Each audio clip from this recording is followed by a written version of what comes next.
Local news for Thursday the 13th of June. A body believed to be that of missing trapper Darren Myers has been found in the Taradua Ranges.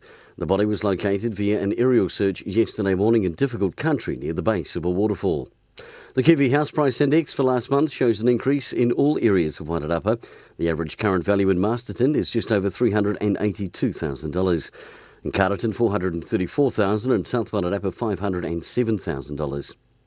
Plans to form Wairarapa's own Angel Investment Club will see the region's businesses get the boost they need to see them set up for future growth.